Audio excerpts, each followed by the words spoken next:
Bienvenidas y bienvenidos a una edición especial de nuestro evento Speaker Series, una iniciativa académica que nos permite analizar los temas políticos, económicos y sociales más relevantes. Mi nombre es Simone Bunze y soy la directora académica de esta institución. Trouble in Paradise fue el título de un artículo científico escrito por Mitch Seligson, publicado en el 2002 sobre Costa Rica. Su análisis previó 3 aspectos: el fin del bipartidismo en Costa Rica, una crisis de legitimidad de su sistema electoral y cambios radicales en el paisaje político. En el 2018 parece que la crisis se ha profundizado y los cambios se ven con fuerza de una elección a la otra. Incluso en su larga historia democrática, Costa Rica nunca antes contó con un ambiente electoral tan volátil y con un número de indecisos tan alto. Durante las últimas semanas, observamos cómo las preferencias partidarias cambiaron de un candidato a otro en un ambiente de incertidumbre electoral. Ahora, con los números claros, quedan muchas preguntas en el aire. ¿Qué significan los resultados de la elección en un ámbito o en el ámbito político y en el ámbito económico? ¿Cómo influyó el fallo de la Corte Interamericana de Derechos Humanos en la contienda? ¿Realmente influyen las redes sociales en las campañas políticas? ¿Y qué va a pasar ahora? ¿Son los partidos políticos capaces de formar alianzas duraderas y tienen voluntad para hacer de Costa Rica un país gobernable? ¿Se avanzará con los serios problemas que tiene la nación en infraestructura, déficit fiscal y seguridad? Sin duda, estos son algunos de los temas que más nos preocupan, por lo que serán analizados por nuestros panelistas. Hoy contaremos con la moderación activa de la señora Vilma Ibarra. Vilma es periodista con más de 20 años de experiencia en el análisis de la realidad nacional. Además, es asesora independiente en temas de comunicación política y manejo de crisis en empresas nacionales e internacionales. Ella nos presentará al resto del panel, pero antes de cederle la palabra, quiero agradecer además la compañía de cada uno de ustedes. Lead University desea generar espacios de análisis independiente y riguroso, innovador y constructivo, para así mejorar la calidad del debate democrático y contribuir a la educación superior de Costa Rica. Muchas gracias.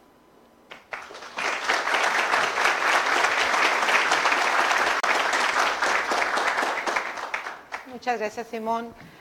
Buenas noches.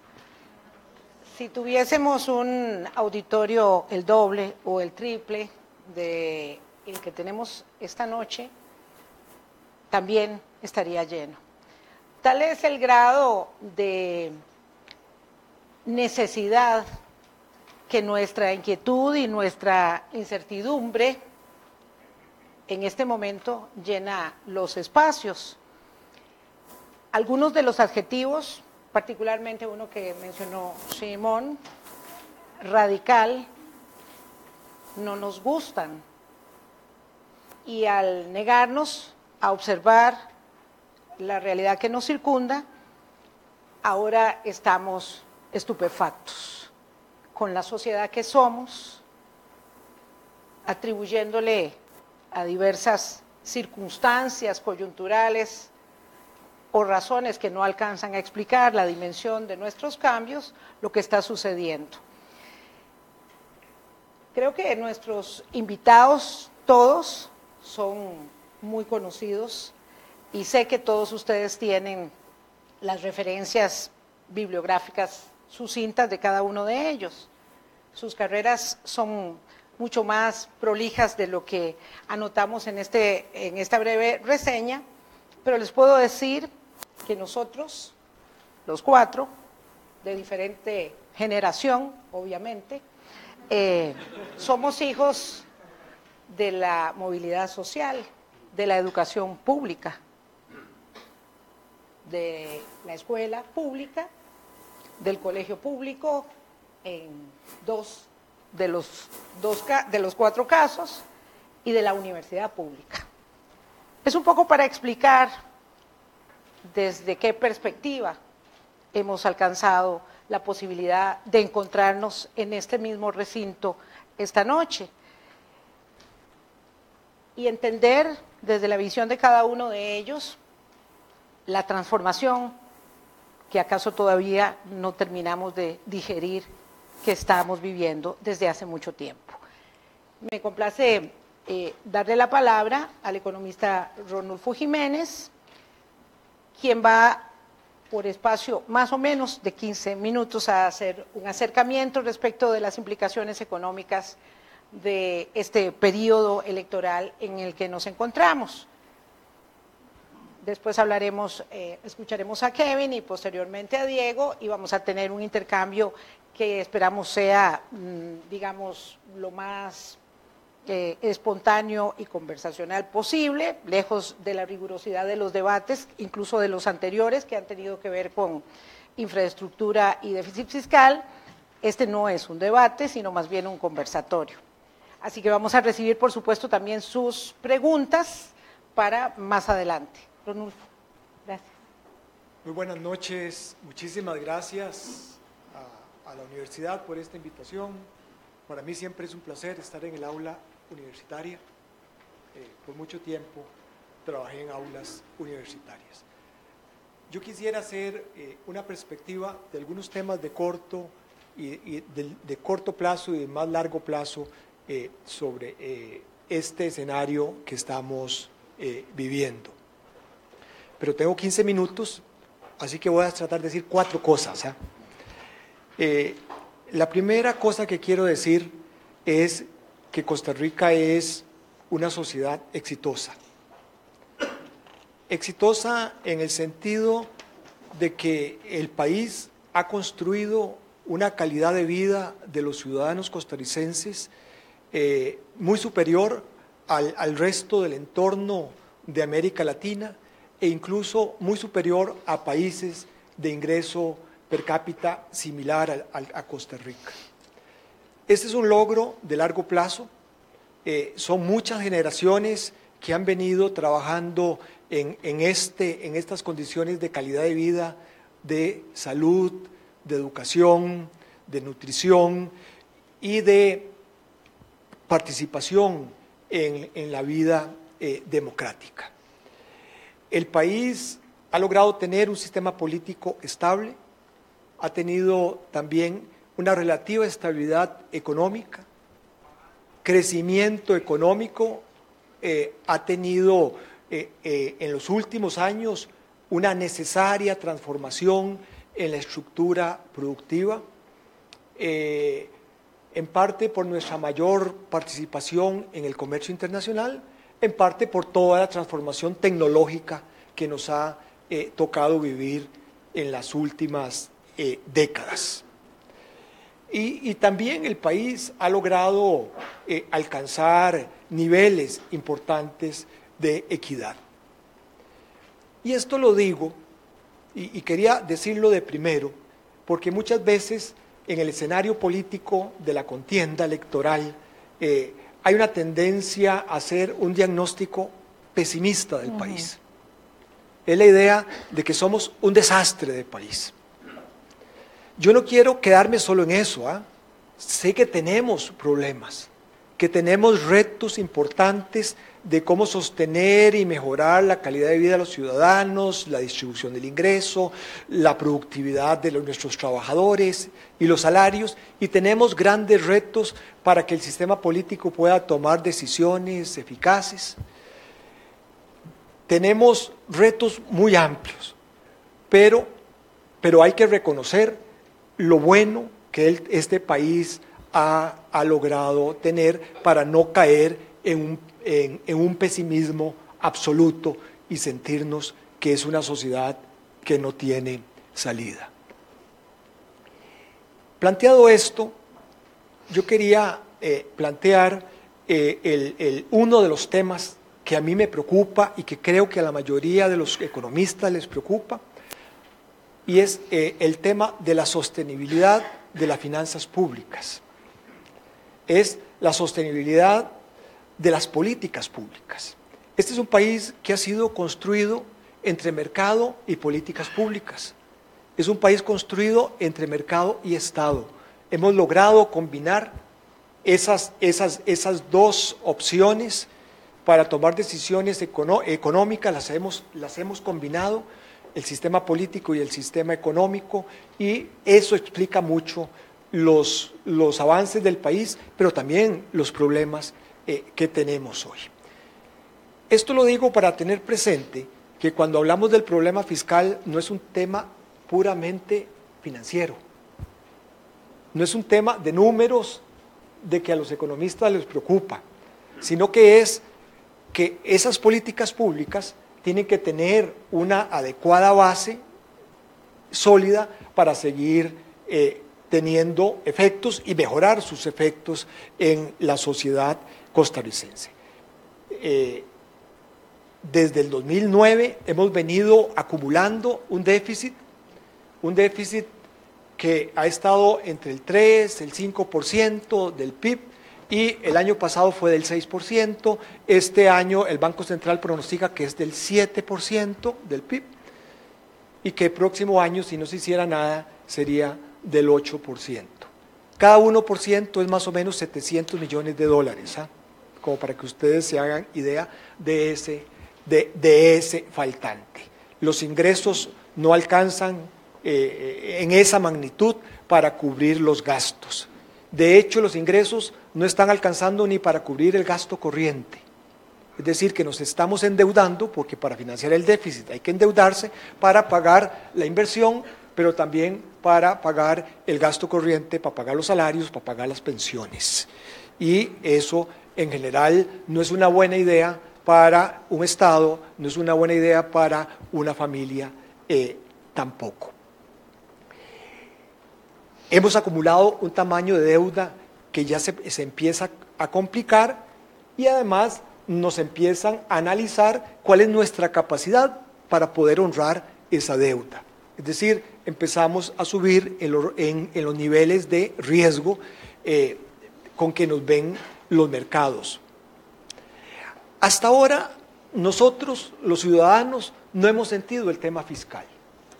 Tanto que cuando el CIEP de la Universidad de Costa Rica pregunta cuál es el problema más importante, solo el 2% dice que es del país, dice que es el tema fiscal. Posiblemente algún economista cayó en esa muestra que dijo eso, pero tienen razón, porque nosotros no hemos sentido el tema fiscal. ¿Por qué? Porque lo hemos estado financiando con ahorro externo. En el 2011, por ahí pasamos una ley que se permitió que el gobierno se financiara en el exterior, y se empezaron a colocar bonos en el exterior, y además tuvimos o tenemos, pero ya se nos está pasando, una buena coyuntura internacional del exceso de dólares que estaba emitiendo la Reserva Federal en Estados Unidos para sacar a Estados Unidos de la recesión, y hay tantos dólares tan abundantes que andan buscando a dónde colocarse, y algunos pues se colocaron para financiar el gobierno de Costa Rica. Por eso no lo hemos sentido, pero sí, ya el año pasado empezamos a sentirlo, porque ya empezamos a financiar el déficit con recursos internos, con el ahorro local, tuvimos aumento de tasas de interés, y ya tuvimos que la economía en 2017 terminó desacelerada, y la inversión se redujo el año pasado. Es decir, el déficit empieza a estrujar al sector privado. Y cuando digo sector privado, estoy hablando de empresas y estoy hablando de las personas, de los hogares. Entonces, no es un tema teórico el déficit, es algo que nos afecta en nuestra capacidad de seguir creciendo, generando empleo y además en el riesgo que eso genera. De forma tal que eso me lleva a una tercera idea, y es que tenemos que buscar la receta para enfrentar esto. Y no nos queda mucho tiempo. Hubiera sido ideal que lo hubiésemos enfrentado cuando teníamos tiempo, cuando no teníamos urgencia. Pero ahora ya los mercados internacionales empiezan a estar más difíciles, ¿ah? Como decimos en el campo, están más chúcaros. Ustedes han visto ya las bolsas en Estados Unidos, que han tenido algunos movimientos, y ya la abundancia de dólares no es tanta como en el pasado. Entonces, el próximo gobierno va a tener que tomar decisiones rápidas. Ahora, ¿cuál es esa receta? Ese pastel es grande, el que hay que hacer, ¿ah? Es como hacer el pozol de un turno, tiene que ser en una olla muy grande la reducción del déficit, porque si tenemos uno de 7 del PIB, necesitamos bajarlo para que sea razonable, posiblemente a un 3 o un 4%. Eso quiere decir que la reducción que tenemos que hacer es de 3 o 4 puntos del PIB. Multiplíquelo cada uno de esos por 700 millones de dólares. Entonces, tenemos una magnitud grande. Esa magnitud, la receta técnica es fácil, ¿eh? Es fácil. El economista que dice, bueno, eso puede ser por ingresos o por gastos, y probablemente se necesitan de las dos cosas. Los políticos suelen decirnos algo que nos suena muy bien y que aplaudimos. Vea, eso se hace mejorando la recaudación y reduciendo los gastos de lujo, que son los viáticos, los viajes y las consultorías. Desgraciadamente, eso no es cierto. Este gobierno, el de don Luis Guillermo, se aplicó a mejorar la recaudación, pasó varios proyectos de la Asamblea Legislativa y lo que logró fue medio punto del PIB. Eso fue del último año de doña Laura al último año completo de don Luis Guillermo, eso fue muy poquito, ¿verdad? Y hay que seguirlo haciendo, se necesita que se siga haciendo, pero eso no nos va a rendir demasiado. Lo mismo que estos otros gastos tampoco, de forma tal de que vamos a tener que entrarle a impuestos y posiblemente ahí los que los economistas dicen son dos básicos, es transformar el impuesto de ventas en un impuesto al valor agregado, y ahí el gobierno va a tener que tomar una decisión de si va a aumentar la tasa, muy probablemente va a tener que aumentar la tasa, y además cubrir servicios que actualmente no están cubiertos. Y el otro es impuesto de renta, y ahí hay temas de cómo hacer ese impuesto más progresivo, cómo lograr una base más amplia. En tasas no es mucho lo que se puede hacer porque hay competencia del resto del mundo, ¿ah? También están temas de exoneraciones, pero cuando hacemos la lista de quienes están exonerados, es mucho, están exonerados las otras instituciones públicas, el ICE, la Caja, están exonerados de estos impuestos, zonas francas en parte, pero bueno, esa es una pregunta, queremos entrarle ahí o no a ese tema, a las cooperativas, y ahí uno puede hacer una lista larga de estos temas. Y en gasto, pues, este aumento del déficit, hay que decir que fue fundamentalmente por aumento de gasto. Y el aumento de gasto fue fundamentalmente en la planilla. Y el aumento de la planilla fue por aumento en las plazas y por aumento en los salarios. Desde luego que ahí hay más policías, hay más maestros, pero también hay más burocracia en general. Creo que hay un tema de cómo remunerar a empleados públicos de una forma que sea eficaz para que sean más productivos, pero también que no tenga la automaticidad en el crecimiento del gasto. En la Universidad de Costa Rica teníamos una anualidad del 5%. Eso es por encima de la inflación. Entonces, con solo un año más que yo pasara trabajando más en la Universidad de Costa Rica, me aumentaban el salario en un 5%. Eso es total y absolutamente insostenible.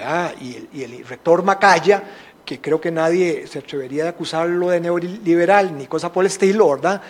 Ha estado en la tarea de cómo ir a una cifra que sea más fácil. Hay un tema también de transferencias. Exacto, sí. Ah, sí, perdón. Estuve pensando en el embajador nuestro embajador. Eso le pasa a uno cuando ya tiene muchos años. Se va quedando en el pasado. Exacto. Don Henning viene de la Facultad de Ciencias Sociales, de una posición más de izquierda que de derecha.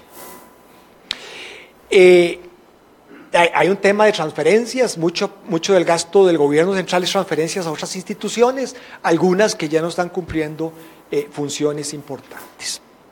Bueno, y ahí podría seguir, casi como el menú de un restaurante chino muy largo, de posibles medidas que se pueden tomar, algunas pueden gustar más, otras pueden gustar menos, pero ahí están esas medidas. El sistema político, como no ha podido gastar mucho, lo que se ha creado, lo que se ha dedicado es a crear expectativas de gastos. Y entonces se lo ha hecho estableciendo en la Constitución un gasto del 8% del PIB para la educación. Muchas leyes establecen ya gastos que deben de hacerse, cierta parte del impuesto de ventas hay que dárselo al PANI y sucesivamente. Cuando sumamos todas esas obligaciones de gasto, más los intereses y pensiones que tiene que pagar el gobierno, se fueron todos los ingresos. Entonces tenemos también un tema de flexibilidad. Bien, ahora, pero todo esto que estoy diciendo es explosivo, ¿ah? Y eso me lleva al cuarto punto, ¿ah? Y es que si bien técnicamente es fácil enunciar una reforma fiscal, políticamente es muy difícil, ¿ah? Y estas cosas se las voy a dejar a Kevin, más bien, pero algo quiero apuntar para ir terminando, ¿ah? Y es lo siguiente. Esa reforma requiere un liderazgo, requiere un gobierno que tenga fuerza, que tenga liderazgo. Es el presidente de la República el que va a tener que involucrarse en esa reforma. Y armar un equipo que tenga la capacidad de negociación y técnica para llevar adelante. Ahí las piezas centrales serán el ministro de Hacienda y el ministro de la Presidencia. La tarea es descomunalmente grande porque la última vez que hicimos una reforma fue en el gobierno del presidente Figueres Olsen y fue una reforma que dio un 1% del PIB. Y necesitamos hacer una que al menos nos dé el triple o 4 veces. ¿Ah? Entonces, para que ustedes vean la magnitud del esfuerzo que se necesita. No se trata solo de hacer un proyecto de ley y mandarlo a la Asamblea Legislativa. Habrá que discutir si es un solo paquete, si son partes, porque son muchas cosas. Tiene pros y contras, dividirlo o tenerlo en un solo paquete. Es una negociación que tiene que ir como en 2 bandas. Es una banda legislativa y ahí habían puesto cómo está constituida o cómo va a estar constituida la Asamblea Legislativa. Eso va a requerir un esfuerzo de negociación con los partidos muy fuerte. Y además, Vilma, me estás viendo, me estás, estoy cuerdeando, ¿verdad? Te estoy cuerdeando. Yo noté que más bien era como diferente, yo lo vi con cariño. No, yo creo que ya estamos suficientemente asustados, entonces podemos esperar un ratico más. Sí, ya veo. Y entonces, la otra negociación es con los grupos de presión, porque de este menú, de todo ese menú que dice, detrás de cada uno de esos temas hay un grupo de interés. Y no digamos que son malos, no. Todos en la sociedad legítimamente tenemos interés. Y los que se organizan van a ir al Poder Ejecutivo, a la Asamblea Legislativa, algunos tienen más poder, otros tienen menos poder, para tratar de parar las medidas o para que lo saquen del paquete o lo saquen de las medidas que pueden generar reducción de déficit. Entonces, esa es una tarea que es económica, que es política, que es una mezcla de cómo tener ese liderazgo. Entonces tiene que ser en el alto nivel del gobierno. El actual gobierno se quedó con los viceministros, que técnicamente son muy buenos. Yo no tengo ninguna crítica, pero el rango político que necesita esta negociación y este diseño es muy fuerte. Con esto lo que quiero decir es que la tarea que le toca al próximo gobierno es una tarea muy fuerte. Y el temor es que el gobierno que salga es muy débil, ¿verdad? Por las razones del proceso político. Por eso creo que ese es el gran reto. Hay otros retos de los cuales no me voy a meter porque yo creo que ya abusé del tiempo. Gracias. Muchas gracias. Gracias.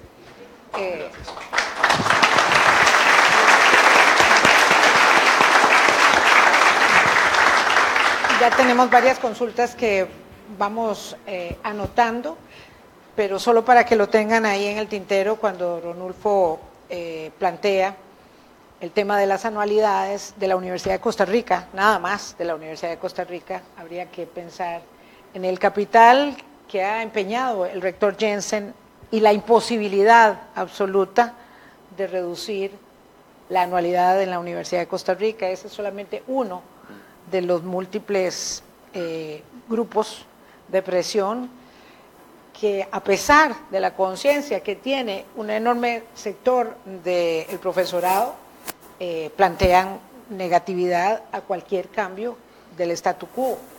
Don Kevin Casas, por favor. Muchas gracias, Vilma, y muchas gracias a todos y todas por venir acá, y la verdad que me alegra enormemente ver este auditorio lleno. Miren, y tómenle una foto y se le enseñan a todo el que diga que la política es irrelevante, ¿verdad? O aburrida.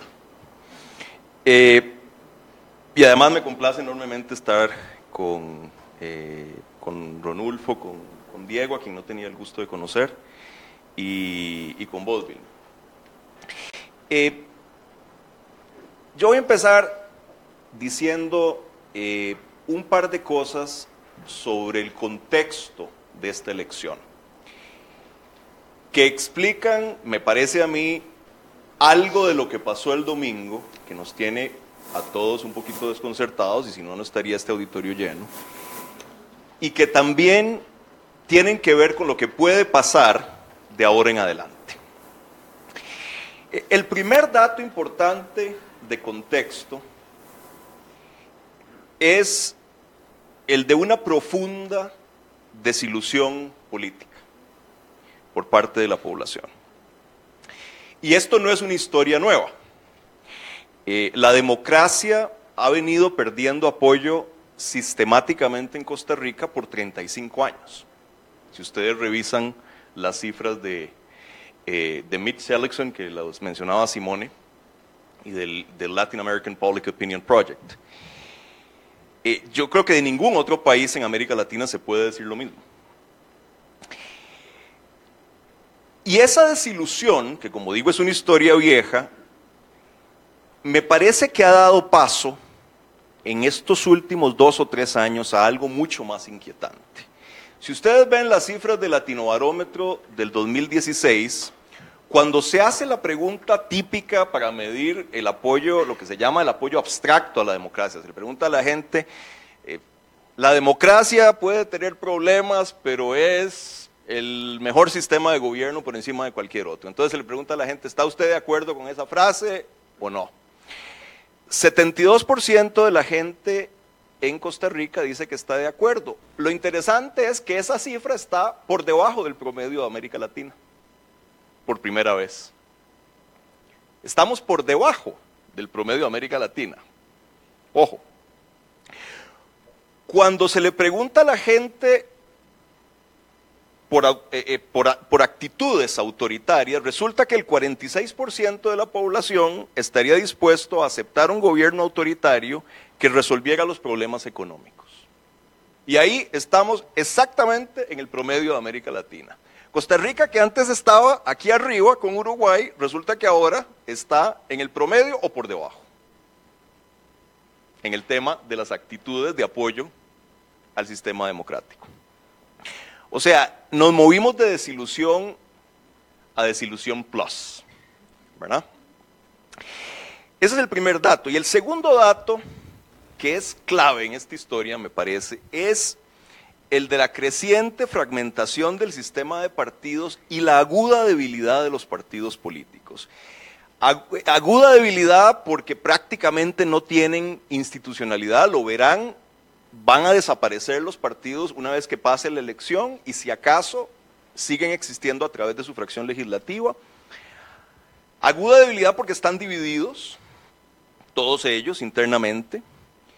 Las lealtades partidarias han desaparecido en Costa Rica y el síntoma ostensible de eso es la extrema volatilidad que vimos en las preferencias electorales.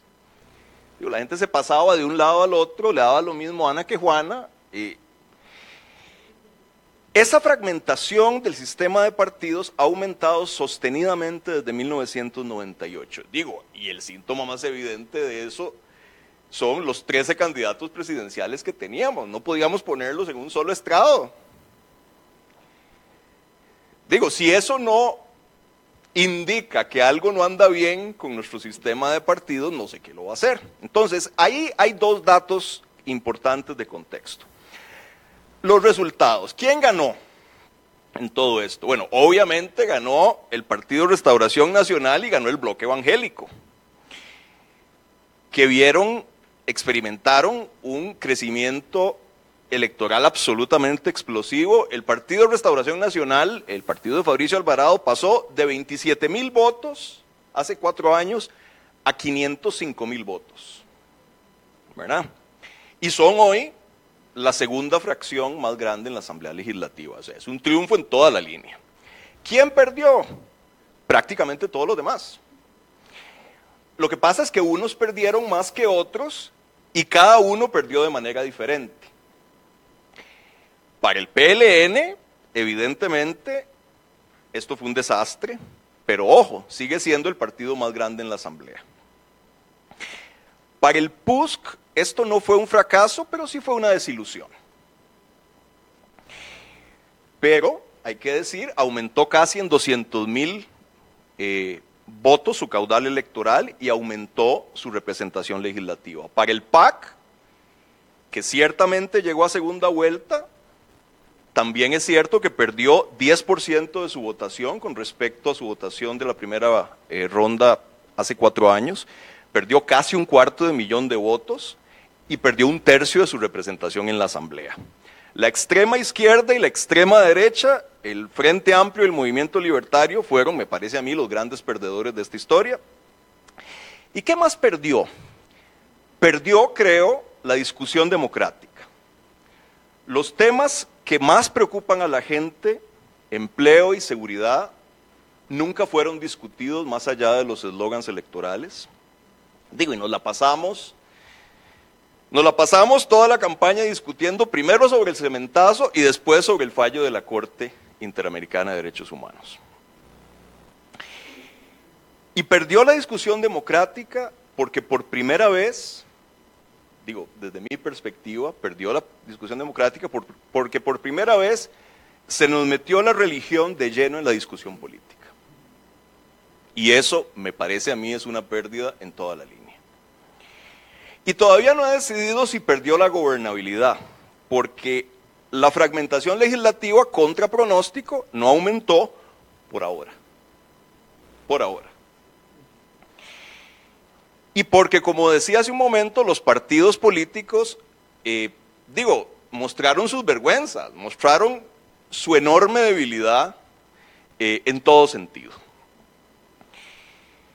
¿Qué explica este resultado? Yo creo que hay diferentes explicaciones para diferentes partidos, y aquí me voy a concentrar en el Partido Restauración Nacional, el de Fabricio Alvarado, y en el PLN. ¿Por qué ganó Fabricio? Yo creo que hay razones inmediatas y hay razones mucho más estructurales. El fallo, la razón inmediata obvia es el fallo de la Corte Interamericana de Derechos Humanos que transformó instantáneamente la campaña. Y el matrimonio igualitario se convirtió de la noche a la mañana en el único tema en un país en el que casi 70% de la población está en contra del matrimonio igualitario, o siquiera de las uniones civiles, ojo. Y Fabricio fue el candidato que de manera más estridente, pero ojo, no sin cierta elocuencia, hay que reconocérselo, se opuso a la opinión de la Corte. Y para decirlo, una cosa que, digo, a mí me parece terrible, pero fue el que le habló más golpeado a la población sexualmente diversa y a la Corte. Todos los otros candidatos relevantes, con la excepción de Carlos Alvarado, para crédito de él, hicieron todo tipo de contorsiones, particularmente don Antonio Álvarez.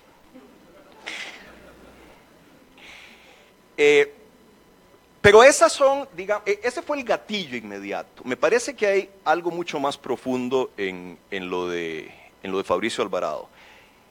Y eso más profundo remite a esa desilusión política y al descrédito de la clase política. Hay una gran avidez de cambio. En el 2014 los votantes votaron por un cambio y de alguna manera el cambio nunca se materializó. No se materializó en parte porque las expectativas que precedieron a ese cambio fueron totalmente desorbitadas. Hubo en esta campaña, como sabemos, un crecimiento acelerado de la opción populista, como también lo hubo en el 2014 de manera diferente. Y luego vino el fallo. Y el fallo fue un desastre para varios candidatos. Para Juan Diego Castro, porque el crecimiento de Fabricio le dio a muchos votantes una nueva opción para registrar su descontento. O sea, es decir, yo estoy seguro que los votantes, los que manifestaban que iban a votar por Juan Diego Castro, había un montón de votantes religiosos. Y digo, y si uno le va a hacer un corte de manga al sistema político y además puede hacerlo votando por algo que es cercano a su corazón, obviamente lo va a hacer así.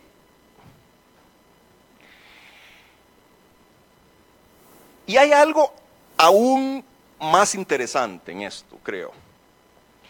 Hay algo más profundo y algo que va más allá de Costa Rica.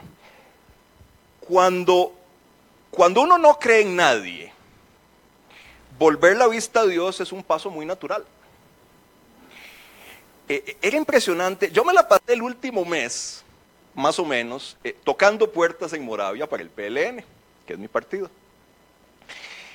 Ese ejercicio es de lo más esclarecedor, el de tocar puertas. A mí me encanta, porque además aprende uno mucho, realmente. Y en los días siguientes del fallo, oí no sé cuántas veces diferentes versiones de esta frase. La gente se ponía a conversar con uno y le decía, sí, es que todos los políticos, un montón de corruptos, sinvergüenzas, desvergonzados, chollados. Yo no le creo nada a ningún político, porque lo que necesitamos es un hombre de Dios. Y la otra frase que me echaban una y otra vez es, si no nos gobierna un hombre de Dios, nadie puede. Hay algo muy grueso aquí, en esto. Digo, estamos expandiendo los límites del cambio deseado. Ya como sociedad no estamos buscando simplemente un político diferente, sino algo totalmente distinto. No estamos buscando un presidente, sino un pastor de almas. Y ojo que esta es una idea que tiene relevancia mucho más allá de Costa Rica. En casi cualquier país de América Latina esto puede pasar.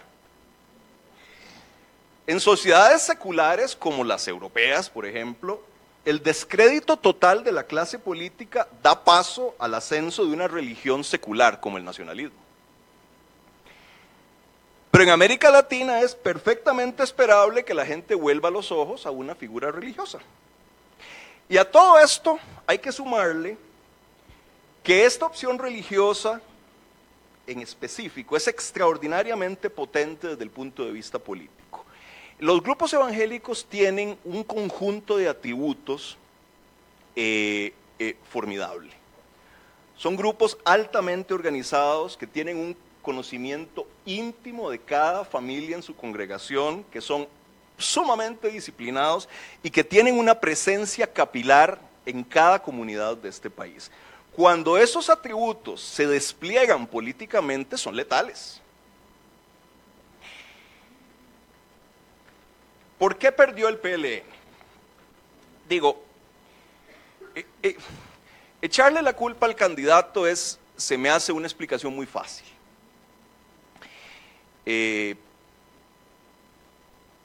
Yo no sé si él ayudó o no ayudó, pero digo, no voy a entrar en eso. Las divisiones internas del partido claramente tampoco ayudaron. Pero de nuevo, hay algo más de fondo acá. Y esto me duele en el alma decirlo. Yo soy liberacionista.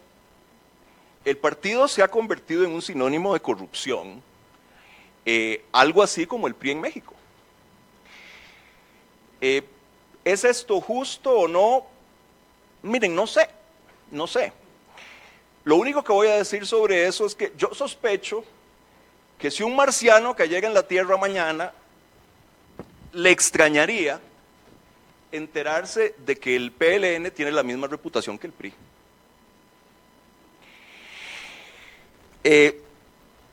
Y siento que lo peor que le pudo pasar al PLN fue el desplome del PUSC hace una década, después de los escándalos de los expresidentes.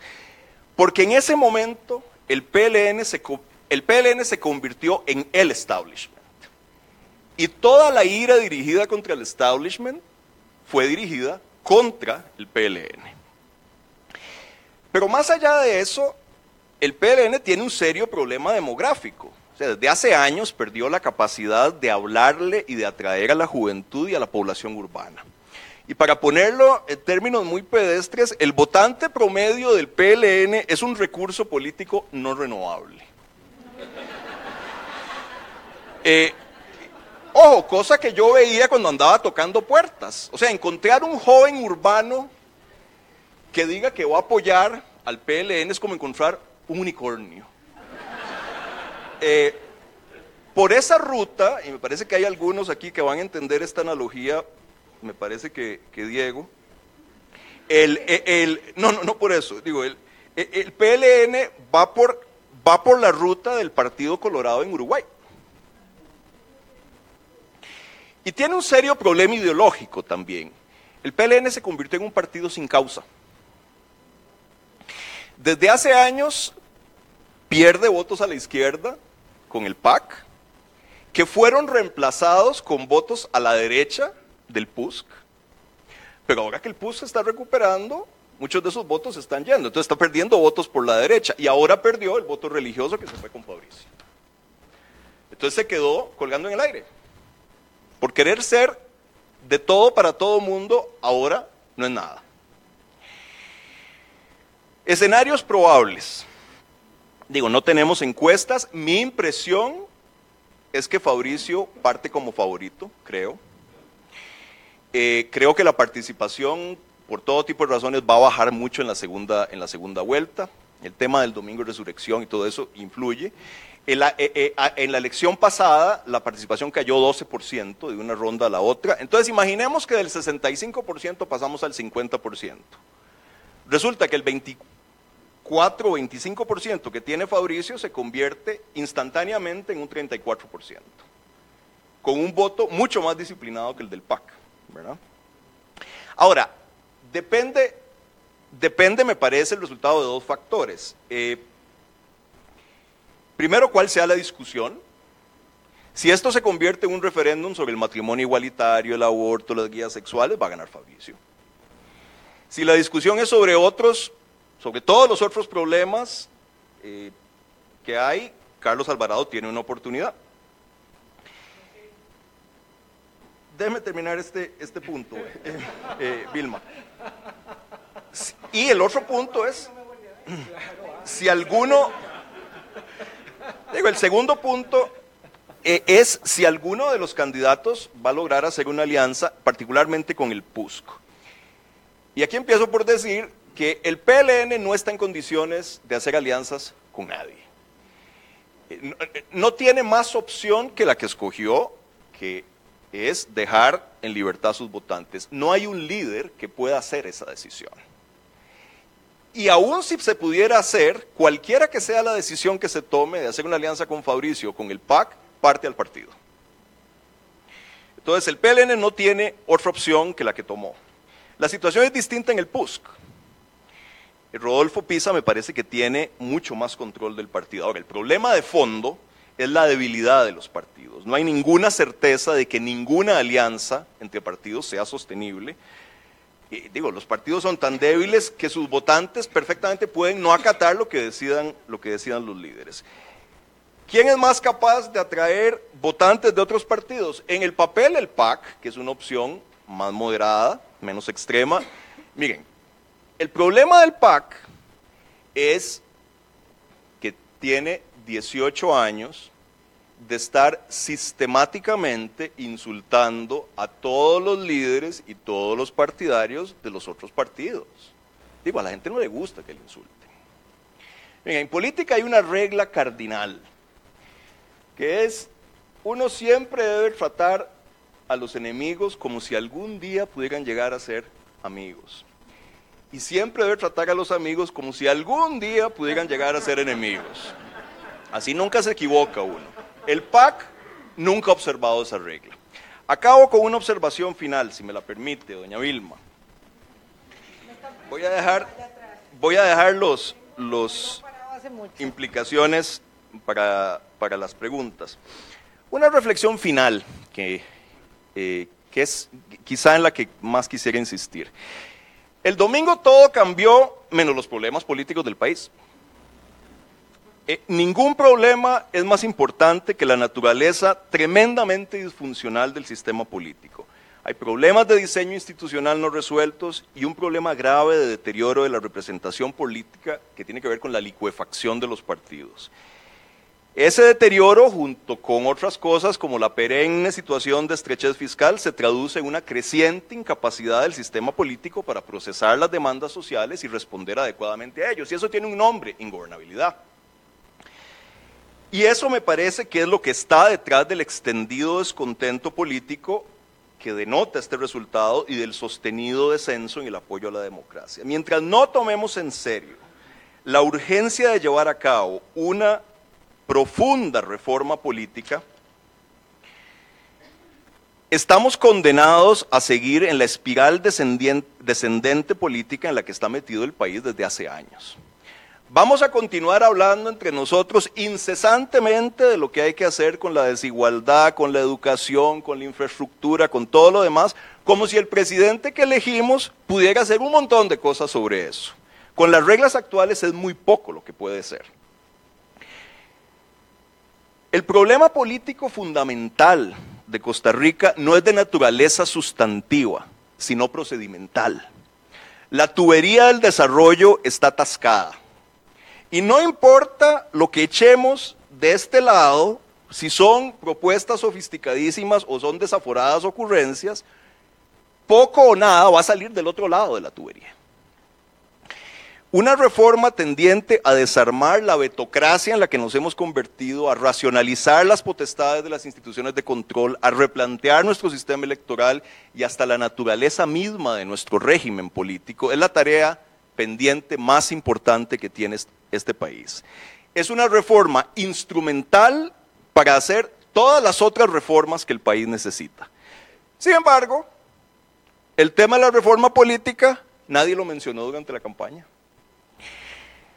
Si desperdiciamos los próximos 2 meses hablando del matrimonio igualitario, o incluso si los dedicamos a hablar de desempleo y seguridad, me temo que vamos a estar ladrándole al árbol equivocado. Y estaremos condenando al país a ver pasar el tiempo como si el mundo nos estuviera esperando. Nos estaremos condenando a desperdiciar todas las oportunidades que tenemos, que son reales y maravillosas, si tan solo levantamos la vista por encima de las pequeñas disputas que nos dividen como país.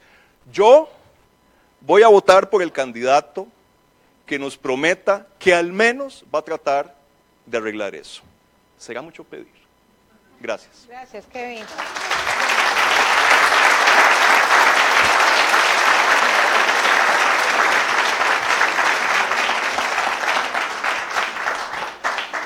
como ustedes ven, yo no controlo nada. Y como él es profesor en esta universidad, hace lo que quiere. Es un poco como funciona el sistema nuestro. Dicho lo anterior, a mi querido Diego le quedan 2 minutos y medio, más o menos. Pero no, de ningún modo. Vamos a ver cuál es en este complejo entramado el papel de los medios, hablando de los más media tradicionales y de los más modernos. Y si tienen tanta incidencia y efectividad como las iglesias evangélicas. Don Diego Delfino. Gracias, Vilma. Un gusto estar con ambos acá, con todos ustedes. Nada de lo que yo diga va a estar a la altura de los dos caballeros, así que eso me quita toda la presión de encima. Agradezco a la organización por la invitación y por colocarme ese reloj ahí, porque hoy no me tomé la Ritalina, entonces voy a estar necesitándolo mucho. Yo empiezo por hacer una trampa. Ustedes están enviando preguntas que le van a llegar a ella al iPad, a Vilma, y yo voy a tirar la mía de una vez y la va a tener que contestar Kevin, porque ya lo estoy exponiendo en público. A mí me interesaría mucho conocer cuál es la visión de él del aporte de Liberación Nacional en el crecimiento de restauración y cuál es la cuota de responsabilidad que tiene el PLN con lo que pasó el domingo. Me parece que es un tema que se las trae. Ya me hizo unos ojitos que ni para qué les cuento. Dicho lo cual, el papel de los medios y las redes, que últimamente vienen siendo prácticamente lo mismo. Si yo les preguntara a ustedes cuál candidato aprovechó mejor las redes sociales, no sé por qué estimo que no todos me darían la respuesta que yo considero que es la correcta, si cabe el término, que es Juan Diego Castro. Y quien las desaprovechó más, especialmente con la posición en la que se encontraba para aprovecharlas, yo diría que fue Carlos, que corrigió más hacia el final. Quiero hacer hincapié en el caso de Juan Diego. A ver, para empezar, ¿ganan las redes unas elecciones? No, todavía no, por lo menos no acá. Algo que conversábamos con Simón, las particularidades de este país. Voy a repetir el ejemplo que compartí con ella. Alejandro Fernández, ex periodista del Financiero, actualmente está en Univisión, en Florida, y conversábamos hace un par de semanas en mi casa y me decía, estoy frustrado, siento que lo que hago en Estados Unidos es como si me echaran una miada en el océano. Y le digo yo, tenés toda la razón, no ves el impacto, es demasiado grande. Mientras que acá jalamos la cadena en el baño que está aquí al lado y se cae un árbol en Cruzitas. O sea, es tan pequeño que el impacto es inmediato, y eso lo aprendimos con el fallo de la Corte. Entonces voy a Juan Diego y quiero rescatar en el caso de Carlos lo interesante que es que él estuvo en buena medida a cargo de la campaña de Luis Guillermo, ¿verdad? Que sí fue un éxito en redes sociales, agarrándose un poco del fenómeno Obama. Ok, redes sociales pueden hacer una diferencia. ¿Cómo hacemos para que este señor, que su primera foto en Facebook es ahí cortando unos palos en la finca, yo la recuerdo perfectamente, 14 likes, se convierta... ¿Cómo hacemos para que este hombre se convierta en un fenómeno? Y ahí Carlos tuvo mucho que ver, él estaba en el equipo de comunicación. A mi buen amigo Iván Barrantes le encanta atribuirse a él todo ese éxito, pero no necesariamente eso es cierto.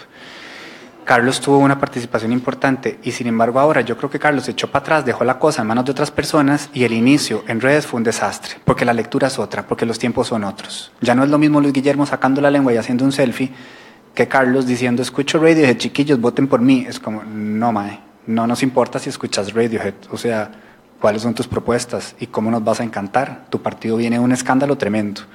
Entonces, de repente el mae entraba a Twitter y no era ese ambiente de calidez con el que se recibió a Luis Guillermo en aquel momento, y no componía esa campaña.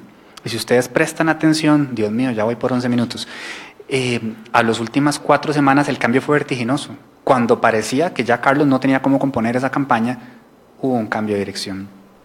A mí me parece un toque incluso injusto que se le recriminara que primero basurió Tom y luego, ¿verdad?, lo trajo a bordo.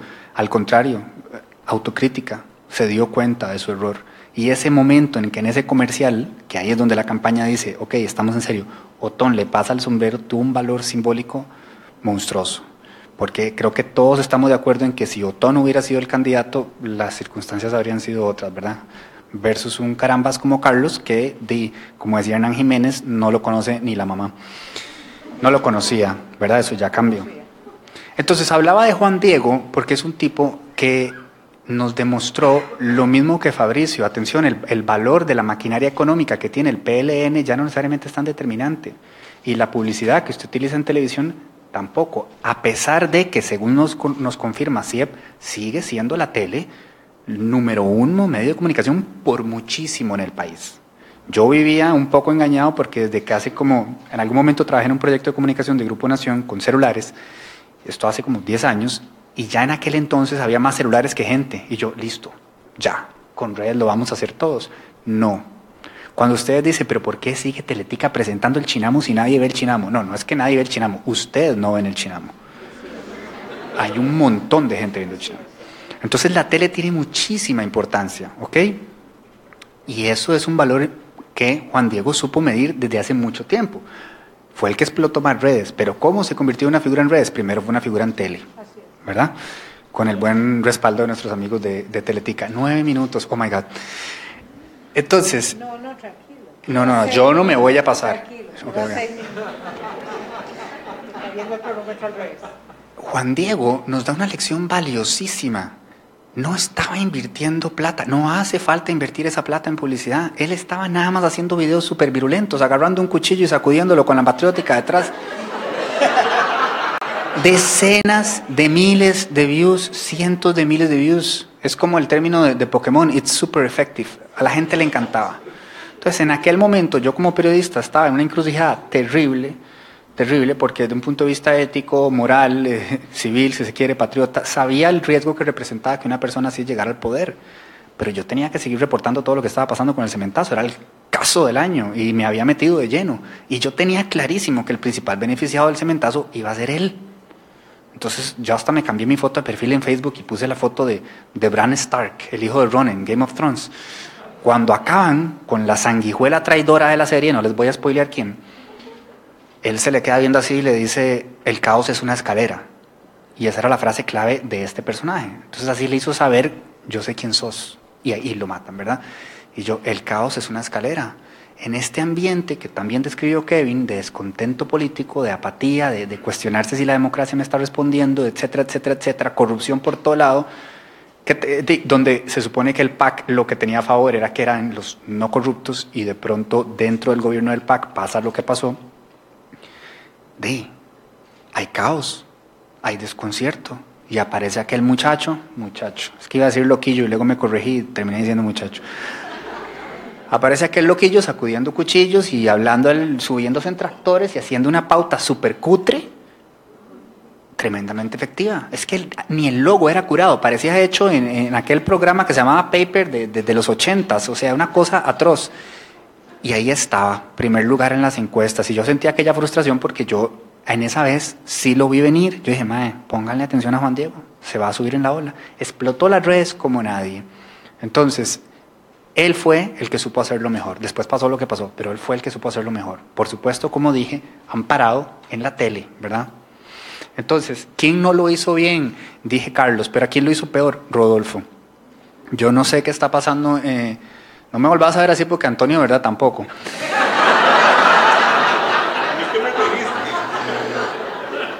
Pero es que lo de Rodolfo no tiene nombre. A ver, usted no tiene Twitter porque hay que tener Twitter. Usted tiene Twitter si es práctico y funcional para usted tener Twitter. Entonces, si nosotros somos una burbuja, la audiencia de Twitter es una burbuja todavía más pequeña, súper cínica, súper preparada, súper crítica. No es un lugar sencillo. Llegás y no sabes tuitear, los comentarios no tienen ni pies ni cabeza, contestas torpezas. O sea, un desastre. Y a eso le agregas una canción de merengue pautándose en Radio Hit. Y es como, ¿con quién querés conectar? Y luego es como, los memes son un asunto. Pongan a mi hijo a escoger los 5 top memes y hagan un anuncio de eso. Fatal. Publicidad, redes, Rodolfo, un desastre y lamentable. Porque yo coincido con lo que en alguna manera ustedes insinuaron o dijeron. cerca del liderazgo que tiene PISA y considero que tenía ideas que merecían otro tipo de difusión. Y aquí entramos un poquito en el papel de los medios. Dios mío, es que sí, se va rápido. En el sentido de que nos quedaron mal con los debates. Me parece que de pronto el acercamiento que hizo Canal 13 con las mesas aquellas a las que no fueron quienes no gustaban de ese tipo de, no digamos confrontaciones, de oportunidades para realmente exponer sus cualidades de liderazgo, sus cualidades de diálogo, su cualidad de consenso, la capacidad de escuchar. Todas esas características que buscamos en un líder no se ven en esa trapeadera que armó Repretel, donde era, bueno, aquí viene trapo sucio, insúltense, agrédense. Eso es un desastre. No permite el intercambio de ideas y lo que nos hace ver es quién tiene mejor dominio de sí mismo, quién tiene más inteligencia emocional. Perdón, obviamente para Juan Diego, si lo tienen completamente medicado, va a ser muy fácil tener inteligencia emocional. Yo no sé si ustedes vieron la maravilla de entrevista que él dio a La Extra este lunes, donde él confiesa, ¿verdad?, abiertamente lo que ya sabíamos desde un principio. Su objetivo aquí, claro, la presidencia, el sueño de la presidencia, pero era aniquilar a Antonio. Tienen un problema personal desde hace muchísimo tiempo y ese hombre yo creo que tiene la perfil donde decía que Antonio era el más guapo ahí bajo la cama con unas fechorías. Y ustedes lo ven en ese debate Repretel y él está sobre ¿cómo se llama ese? Sobre el podio, pero así lo mira y le tira y le tira. Él lo lleva acá buscando sacarlo de quicio. Y yo decía, ya viene el momento en que Antonio nos regala otro momento de esos de no sé, yo ya no sé. Y lo que no vimos venir fue que se nos descompuso Rodolfo. Y en ese momento, yo estoy diciendo nada gracioso, Vilma, ¿qué pasa? Y en ese momento yo escribí, Rodolfo acaba de perder las elecciones, porque sí tenía un chance, sí creo que lo tenía. Y no, se le vieron cualidades de liderazgo. No, se le vio incapacidad para dominar el carácter contra el doctorcito. Imagíneselo gobernando. Mientras tanto, veíamos a Fabricio utilizando aquella plataforma de la televisión con una maestría, ¿verdad?, impecable. Comunicador, evangelizador y hasta cantante. Carlos, por su parte, bueno, hay un montón de temas que quería abordar, pero ya veremos. Lo hizo bastante bien. Entonces, de nuevo, el papel de los medios. Carlos no iba a estar ahí presente. Él no iba a estar ni en Repretel ni en Teletica. Esa exclusiva la dimos en Hablando Claro con Vilma Ibarra. Y a mí me lo informó mi queridísimo John Vega, candidato al Partido de los Trabajadores. Me lo tuiteó. Estábamos con Vilma ahí hablando un poco de paz. Sí, los debates van a estar buenísimos. Mira, me está diciendo John Vega que Carlos no va a estar en Teletica. O sea, lo primero que uno se pregunta es qué le pasa a Ignacio, ¿verdad? O sea, una cosa es que no nos diga que es bestia de Juan Diego Castro y que era su candidato preferido, pero otra es que no invita al candidato oficialista. Eso es hasta aburrido y es un contrasentido, ¿verdad? Porque entonces pasa lo que pasó cuando hizo el debate con las vicepresidencias, que fue un bostezo porque las 3 vicepresidentas se sentaron a tirarle al PAC y no estaba Epsi. ¿Se imaginan si hubiera estado Epsi? Sabroso, ¿no? Nutritivo. Entonces, ¿qué pasó? Ahí hubo 2 minutos me quedan. Hubo un momento interesante que fue, Carlos empezó a hacer una campaña como de invítenme a los debates. Por cierto, Edgardo también la hizo, le funcionó porque lo invitaron al de La Extra. La Extra nunca explicó por qué no invitó a Carlos, impresentable, una vergüenza. Ya en ese momento no había cómo decir que no, cuando ya Repretel y Canal 7 habían dado marcha atrás. ¿Por qué? Porque la gente lo dijo. No es que ni siquiera, no es que eran los votantes de Carlos, era el colectivo incluso de comunicadores, gente que vos tuviste en tu programa, politólogos. Caramba, queremos escuchar las ideas de este mae y lo queremos ver debatir con los otros aunque estén liderando. Ahí Ignacio le dio 100,000 explicaciones a Carlos cuando fue y terminó cediendo e invitándolo, y por supuesto a Fabricio. ¿Y quiénes son los dos que aprovecharon más esos espacios? Carlos y Fabricio. Y así de peso tiene la tele, no podemos subestimar el valor de la televisión y la importancia de los debates, y por eso es que los medios de comunicación tienen un papel preponderante en esto que tampoco podemos ignorar. Es muy relevante lo que decía hacer Ignacio Santos, porque así de poder tiene. Si él no invita a Carlos en el debate, lo está silenciando por completo. Entonces, ese fenómeno, por un lado, me parece muy interesante. Otro que quisiera rescatar, Juan Diego y La Nación. Ese es un debate riquísimo que nos da para 2 horas. Hizo bien La Nación en contestarle como le contestó. Hizo bien él en enfrentar a La Nación como la enfrentó. Bueno, nos enfrentó todos. O sea, es que de mí dijo que yo mataba gatos. Entre otras cosas, peores, digamos. Y se le fue encima como a 10 y 15 periodistas y algunos de nosotros, yo decidí no entrar en un conflicto directo con un personaje que me parece que no lo amerita. Pero algunos sí empezamos a visibilizar, acá hay un problema, acá hay un peligro para la libertad de prensa y estamos obviándolo. Y resultó ser que La Nación fue la que decidió comerse la bronca porque él lo llevó más allá, ¿verdad? Dijo que eran unos nazis o unos fascistas o unos, no sé, diabólicos, no sé, que se iba a acabar el medio en su primer año de gobierno. Y le sacaron 15 notas y hubo un gran debate en torno a eso. ¿Fue una buena o una mala idea? Bueno, lo que sí fue una mala idea fue cómo se comportó Juan Diego esa semana, porque es que no solamente La Nación, al otro elemento que acabamos de conversar, del fallo de la Corte, y se descalabró por completo. Número 1 quedó de número 5. Como ya se me acaba el tiempo, quiero hacer un ejercicio de humor dentro mismo del papel de las redes y de los medios, porque yo estoy un poco en el medio de los dos, o no sé, soy los dos. Aprovecho las redes para tratar de hacer comunicación. El día antes del fallo de la Corte, en el reporte que yo envío todos los días, yo hice una solicitud ahí como wishful thinking, como, hey, caramba, estamos desde noviembre esperando el fallo de la Corte y tengo un presentimiento de que va a ser muy positivo. ¿Qué estará esperando la Corte? Y ese mismo día en que escribí eso, la Corte dio el fallo. Y entonces mi primera reacción fue, qué maravilla, man. Qué maravilla Costa Rica, vamos para adelante. Al día siguiente aparece Fabricio y dice lo que dice. Y yo, ay, Dios mío, pobre hombre, se acaba de aniquilar. Me di el taco de jugar de un Kevin Casas y hice una reseña de lo que tenían que hacer todos los candidatos. Yo creo que excluía hasta Stephanie, o sea, hice los 13. Y a Fabricio le dediqué una línea y puse, de Fabricio ni siquiera voy a hablar, porque es el único que se le ocurre decir una burrada de semejante calibre que lo descalifica por completo para ser candidato a los ojos de Costa Rica. La democracia más estable de toda Latinoamérica, todos amamos el Estado de Derecho. Cualquiera que nos va a sacar de la Corte cuando el Pacto de San José fue firmado en San José, y cuando la Corte está en San José, está loco y, por supuesto, va a quedar fuera de la contienda electoral. Al día siguiente hago un sondeíto, antes de que el tribunal me advirtiera que me iba a meter 40 millones de colones de multa, en mis redes, que son una burbuja, donde obviamente yo sé que Carlos va a salir altísimo y obviamente sé que Antonio va a salir bajísimo, y así fue. Pero ¿quién me iba a decir a mí que iba a salir este hombre en segundo lugar? Entonces ya ahí mismo yo me escandalicé y dije, un momento, ¿qué está pasando? Y ya para el siguiente reporte del domingo dije, ojo, acá viene algo bien serio. Siguiente encuesta del CIEP y siguiente encuesta de Opol nos lo confirmó y pasó lo que pasó.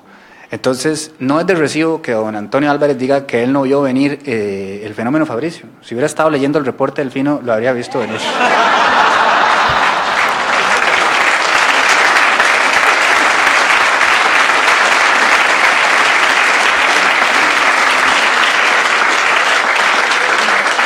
Todo eso para que sepan que todavía se aceptan suscripciones con descuento.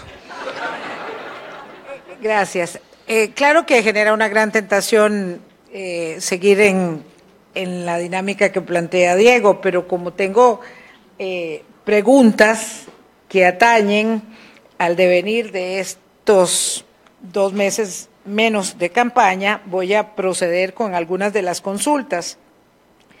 Tal vez metiéndole una cuña a don Kevin Casas, porque no podría compartir su afirmación de que Liberación Nacional es un partido sin causa, y me voy a remitir para que hagamos algún ejercicio de mayor debate a la afirmación de don Armando Vargas,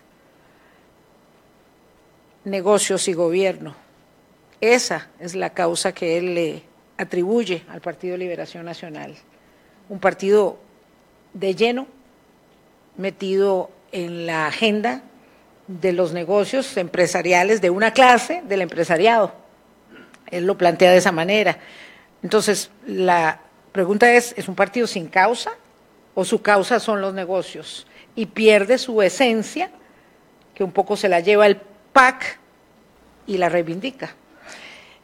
Tengo una consulta para Ronulfo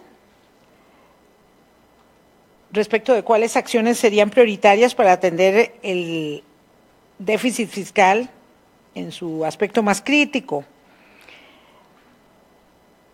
¿Cuál sería el papel del sector empresarial en el desastre postelectoral? ¿Y quién tendría más incentivos para resolver el tema fiscal del país o a cuál grupo podría interesarle más no hacerlo? Kevin, ¿cuál sería el mejor escenario de alianzas que se podrían dar de aquí a abril? ¿Cómo se podría explicar o cómo se interpretan los resultados desde la óptica del gobierno y el PAC en esa misma línea? ¿Por qué las encuestas nunca reflejan el movimiento creciente del PAC? ¿Por qué se da esa situación? ¿Por qué se puede o cómo se puede explicar el comportamiento electoral de la provincia de Cartago? Esa es muy interesante. Sí, ¿verdad? No, es que quiero recoger aquí varias para que puedan interactuar incluso entre ustedes.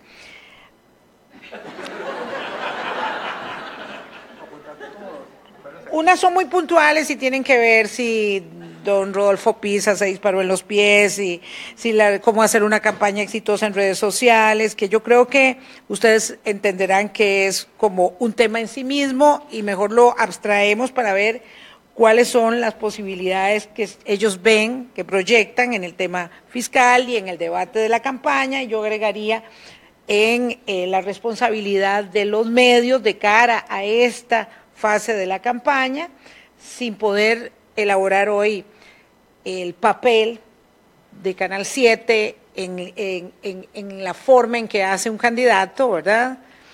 O el papel de la televisión en la forma en que encara los debates y las decisiones, digamos, como actores políticos de los medios, que ese es un debate en sí mismo. Quisiera dejarlo por ahí planteado. Tengo otras, pero por ahí yo creo que recabamos como los criterios de la mayoría de las personas. Perdón, que no se me olvide cómo se interpreta la coalición Juventudes por Costa Rica. ¿Es sano para la democracia y por qué se unen los jóvenes hasta después de la elección? Don Kevin.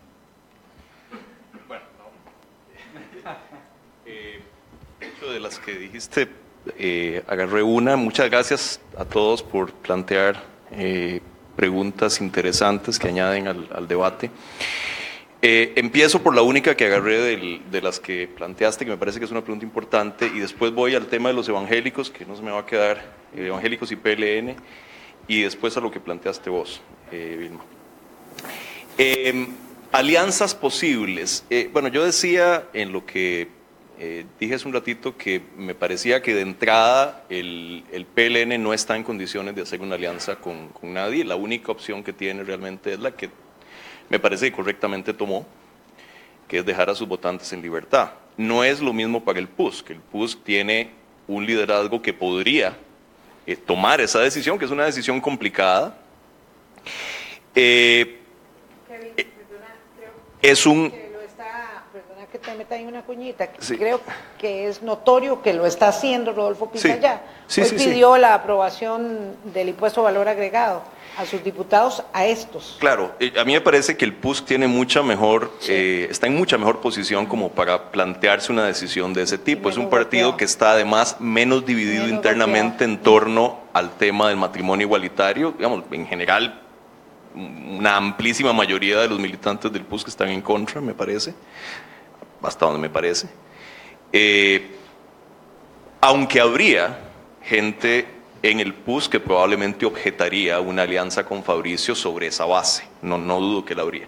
Pero digamos que está en mejor posición. Ahora, el PUSC va a cobrar por eso, ¿verdad? Digo, yo en los zapatos de alguien que estuviera negociando una alianza entre el PUSC y el partido de Fabricio, le pido la mitad del gabinete. Y no mi de plan, que fue lo que yo hice, ¿verdad? Digo, no. ¿Verdad? O sea, le pido el Ministerio de Hacienda, le pido la Cancillería, le pido el MOP, le pido el Ministerio de Educación, para, ¿verdad?, que no llegue ningún loco al Ministerio de Educación. ¿Verdad? Claro. O sea, digo, de eso se tratan las negociaciones de coalición. Y eso me lleva al siguiente punto, que a mí me parece que es importantísimo en esto, porque Digo, por todos lados se está hablando ahora mucho en las redes el tema de hacer un gobierno de unidad nacional. Cosa con la que yo estoy de acuerdo, pero estemos claros de lo que significa. Gobierno de unidad nacional o coalición no es lo mismo que darle puestos en el gabinete a personas de otros partidos. No es lo mismo. Y les pongo un ejemplo muy concreto. Don Edgar Ayales, que se ha mencionado, digamos, en ese contexto. Ojo que yo le tengo el mayor de los aprecios a don Edgar y el mayor respeto, y por el bien del país, ojalá, ¿verdad?, fuera al gabinete de cualquier gobierno. Que esté don Edgar Ayales en el gabinete de cualquier gobierno no compromete Liberación Nacional. Es otra cosa. Digo, ahí es donde el tema de la debilidad crónica de los partidos políticos se convierte en un problemón. Porque uno no puede formar una coalición o un gobierno de unidad nacional si no tiene una decisión orgánica de los partidos que entran en esa coalición. No es un tema de personas. Y, ojo, que además, y no me voy a meter en esto porque resultaría muy cansado, las coaliciones son muy problemáticas en los regímenes presidenciales. Porque en los regímenes parlamentarios, donde la estabilidad del gobierno depende de la coalición, o sea, si se cae la coalición, se cae el gobierno y hay elecciones nuevas, eso no sucede en un régimen presidencial, donde hay plazos fijos de gobierno. Entonces, los incentivos para cualquiera que entre en una coalición son para irse en el momento que quiera porque el gobierno no se cae y no hay sanción y no hay nuevas elecciones. Entonces, ahí tenemos un problema grande que me lleva a otra cosa, que es que además estamos en una situación muy paradójica, porque una coalición tiene sentido en este momento en la medida en que el partido con el cual se entre en una coalición me permita ganar la segunda vuelta y además me permita tener mayoría legislativa. Si no, no tiene sentido. El único que puede garantizar mayoría legislativa es Liberación, que es el único partido que no puede entrar en una coalición, ¿verdad? Entonces estamos un poquito en un problema. Entonces eso en el tema de las alianzas. El tema de los evangélicos y el PLN, Diego, vamos a ver. Digo, hay toda una cosa ahí, que bueno, que el PLN es el que ha legitimado políticamente a los evangélicos. El PLN ha hecho, vamos a ver, te lo pongo así, ha hecho alianzas durante, digamos, los últimos 10 años, alianzas tácticas con los grupos evangélicos, que yo, como militante del PLN, tengo una gran inquietud de que lo que empezó como una alianza táctica se convirtió en una alianza estratégica. Te confieso que tengo esa inquietud, eso no me gusta en absoluto. Ahora, atribuirle al PLN el crecimiento electoral y político de esta gente me parece que es estirar los argumentos. Esta gente tienen, nos guste o no nos guste, el bloque evangélico son el 25% de la población.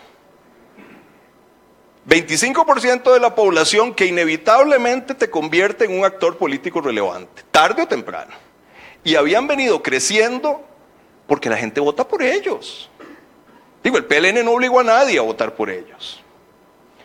Ahora dieron un salto, pero igual hubieran seguido creciendo. Y ese crecimiento me parece que es estirar los argumentos, atribuírselo al PLN. Finalmente,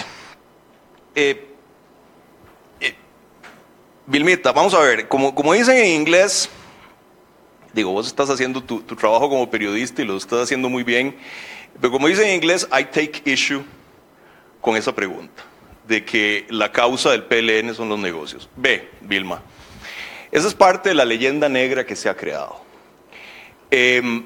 Vilma, yo fui vicepresidente de un gobierno del PLN, y Vilma, yo no tengo un centavo mal habido. Y te digo más. Yo creo. No, déjame terminar. Déjame terminar. Perdóname, la acepción de Armando es virtud a una especie, digamos, de toma del partido por algunas agrupaciones de sectores empresariales exportadores. No era en lo personal, ni estaba haciendo referencias al PLN-PRI, digamos. Digo, perdóname, vamos a ver. Tomemos el caso del TLC. Vilma, digo, uno puede imaginarse toda la mitología vida y por haber de que el TLC se promovió para favorecer los intereses de un grupo muy específico de empresarios. Perdóname, yo me imagino que Ronulfo estará de acuerdo conmigo en que había argumentos más que de sobra, que no tenían en absoluto que ver con los negocios de nadie para promover el TLC. Uno puede estar de acuerdo o puede estar en desacuerdo con ellos. Pero yo promoví el TLC, y mucho me costó, dicho sea de paso, no a cambio de ver un 5, lo promoví porque creí y sigo creyendo que era lo mejor para el país. Finalmente, para lo que sirva, y Marco Vinicio no me dejará mentir, yo fui parte del gobierno del presidente Arias. Mira, y digo, llámame Cándido, llámame inocente, llámame Bambi, ¿verdad? Si querés. Pero fíjate, digo, yo era vicepresidente. Tú estabas ahí, como decía Tres Patines, o sea, yo estaba ahí. Mira, y yo... Vilma, y esto no lo voy a decir levemente, Simone no me dejaría. Por mis hijos, te puedo decir que nunca ni oí, ni vi, ni sentí que nadie en ese gabinete estuviera sobre los negocios. Te puede parecer una muestra suprema de inocencia, pero eso fue lo que yo viví. No tengo más experiencia que esa. Entonces, cuando a mí me dicen que la causa del PLN son... Ya entiendo. Entonces, cuando a mí... La Ritalina, por Dios. Entonces, cuando a mí me dicen que la causa del PLN, Armando Vargas o quien sea, que la causa del PLN son los negocios, fíjate que, digo, no es lo que yo he visto. Será la experiencia de alguna gente, pero también podría decir lo mismo fácilmente, y me parece que de forma injusta, uno podría decir lo mismo del PAC después del cementazo. Y me parece que lo que aquí tenemos que tener muy claro es que al igual que al PAC no lo define un caso de corrupción, yo creo que a Liberación tampoco, fíjate. Sí, yo creo que Lo dejo ahí. porque la idea no era personalizarlo de ese modo. Yo, el planteamiento de Armando, que me parece además muy interesante, creía entender, sé que Armando Vargas no es representativo no es el Partido de Liberación Nacional, pero bueno, pero ese no es el punto. El punto más bien venía referido y no tenía nada que ver tampoco con el TLC. El problema de las preguntas abiertas es ese, que hay que situarlas y contextualizarlas. Venía más referida a esa aseveración que te hice de la apertura eléctrica como demanda para la negociación ahora de cualquier coalición o intercambio, digamos, de alianza política. Y en ese sentido, él decía que había un gran énfasis en ese tema, más que en la, digamos, reivindicación de asuntos de carácter social, que además reflejaba esa pérdida sustantiva de apoyo en las costas que tuvo el Partido de Liberación Nacional. Entonces, ni era una referencia al TLC, ni mucho menos en lo personal, sino más bien en ese sentido. Ahí era donde él decía que perdieron la causa. Yo te quiero mucho, Vilma, o sea, no te... No, pero yo prefiero que nos que quede claro ahora, para que digo, no se observe no tendría con, sentido la pasión con que lo asumiste, que fuese personal. No tendría sentido, digamos, meternos en esa discusión porque lo que nos convoca es otra cosa, pero digamos, yo te podría dar todo tipo de argumentos, de todo tipo, que sugieren que esa ausencia de compromiso social, que presumiblemente es la que está detrás del argumento de Armando Vargas, no es tal. Mira, Bueno, esa es otra discusión larguísima. Los malditos neoliberales de este país, resulta que durante todo el tiempo que estuvieron en el poder, el gasto social en este país subió. Los malditos neoliberales fueron los que echaron a andar, nomás para decir, en las dos administraciones de Liberación Nacional, y las menciono porque son las que conozco, no porque sean las únicas que hayan hecho cosas, digo, no existiría Avancemos. Que yo sepa, Avancemos no es un proyecto para los ricos. Ni existiría la red de cuido, que yo sepa no la utilizan en Lindora. Entonces, digo, ahí me parece que hay una discusión mucho más grande sobre si el PLN y el PUSC realmente se han convertido en cuevas de negociantes que abandonaron a su suerte a los pobres de este país. Perdóname, la pobreza multidimensional en este país lleva 15 años de crecer, de bajar sin interrupción, con gobiernos del PUSC, con gobiernos del PLN y con gobiernos del PAC. ¿Y cómo se explica? Yo quisiera que interviniera Ronulfo. ¿Cómo así? ¿Y cómo se explica, Ronulfo, a la luz de lo que está afirmando Kevin, el crecimiento de la inequidad? Porque hay una respuesta, querámoslo o no, muy contundente del resultado electoral, que no es solamente una disciplina religiosa evangélica que se pronuncia, porque se pronuncia en muchos sentidos. Bien, un poco, una de las investigaciones en las cuales estoy es qué tanto podemos decir en el largo plazo qué ha pasado en la pobreza, y la que sigue es qué ha pasado en la desigualdad. ¿Por qué? Porque hemos cambiado los instrumentos de medición. Y decimos, por ejemplo, a nivel de pobreza, que no es lo mismo que desigualdad, y es una frase que se oye decir mucho, no solamente por la prensa, sino que por especialistas. Y es lo siguiente: Costa Rica no logra reducir la pobreza, sigue en el 20%, y que está ahora en el 20%, y en el 94 estaba en el 20%. Lo que no se dice es que son con varas de medición diferentes. En el 2010 cambiamos las reglas de medición de la pobreza, pusimos una canasta más robusta, que tiene cosas, más cosas que la que tenía la anterior, es más cara, y entonces, pues sí, es 20%, pero con otras varas de medición, y cambiamos también la forma de medir el ingreso. Con un colega estamos tratando de ver, con las mismas reglas de medir el ingreso y medir la pobreza, qué fue lo que pasó exactamente. Ahora, está bien que el INEC, no estoy criticando el INEC, porque cambiara el tamaño de la canasta, y la pobreza no es lo mismo pensar de unos pobres ahora de los que eran hace 100 años. Hay que cambiar la regla, porque si no, si usamos la regla de hace 40 años, no estaríamos diciendo que no hay pobres. Y entonces ahí ha habido bastante mito, digamos, pesimista, que yo siento que los temas pesimistas venden más. Es decir, si a la prensa yo le digo, mire, vea, definiendo pobreza en una forma más consistente, pasó esto, no le va a interesar tanto como si fuera una nota bien trágica. Entonces, ahí hay unos temas, y lo mismo en política social. Incluso en las 2 últimas décadas ha habido cosas importantes.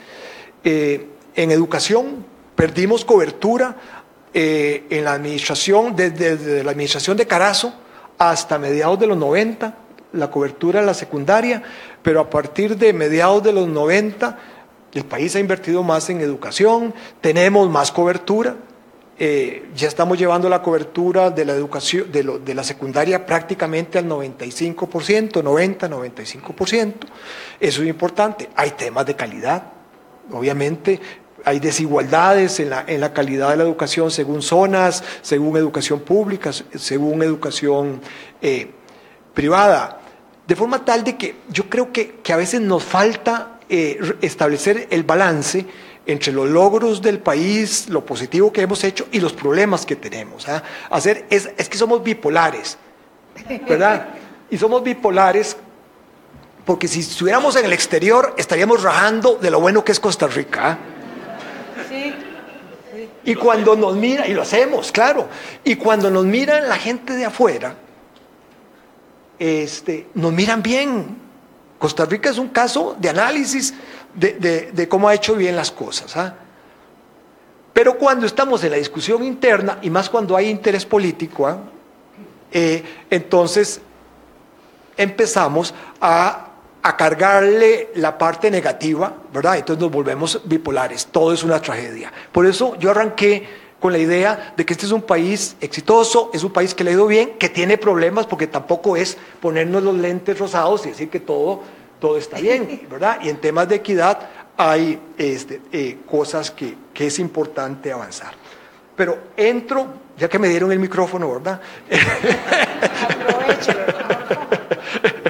Ahora que decías del neoliberal, en una ocasión me encontré a Otón Solís en la clínica católica. Él andaba con su hermana y me lo topé, me saludó, él es muy noble siempre, me saludó y me presentó a su hermana y dijo una serie de piropos sobre mi persona, y al final le dijo, pero es neoliberal. Y entonces yo le dije a la hermana, vea, yo no soy neoliberal, soy neolibertino, y esto es más interesante.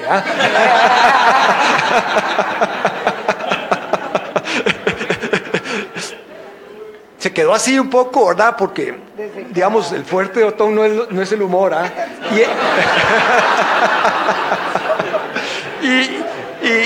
Y eso fue hace como 10 años, y yo creo que él ha cambiado bastante y ahora tiene como un más sentido del humor, ¿verdad? Pero bien, voy a entrarle a lo que me planteabas, Vilma. Incentivos de hacer reforma fiscal. ¿Cuáles son los incentivos? Bueno, vea, el desequilibrio que tenemos por algún lado se va a ajustar. Yo no tengo el don de la profecía, ¿verdad? Como para decirles cuándo y cómo. Porque los economistas, don Alberto Dimares siempre decía, la economía es una ciencia del pasado, y si intenta hacer ciencia del futuro, deja de ser ciencia. Pero tenemos un desequilibrio tan grande que si lo dejamos ahí, o puede ocurrir sobre ese desequilibrio dos cosas. O bien que actuemos sobre él y logramos encauzarlo para hacer el ajuste ordenadamente, o el mercado lo hace. ¿Cómo se puede hacer ordenadamente? Bueno, de aquel menú que hablaba, ahí hay medidas, y cómo combinar esas medidas va a ser lo importante. O si no, lo hace el mercado. La mayoría de la gente que está aquí, de los que son personas que no vivieron el ajuste del año 80 y 82, estoy hablando ya de historia, la mayoría no habían nacido, tal vez hasta los papás no habrían nacido, pero los que vivimos eso, recordamos que fue el mercado el que se encargó del ajuste, y eso ocurrió vía tasas de interés, ocurrió vía el mercado cambiario, aumentos del tipo de cambio, aumentos de la inflación y pérdida de crecimiento económico. Entonces yo creo que la angustia de uno es que esa vía es la que uno no quisiera que se usara, porque los costos sociales pueden ser muy altos.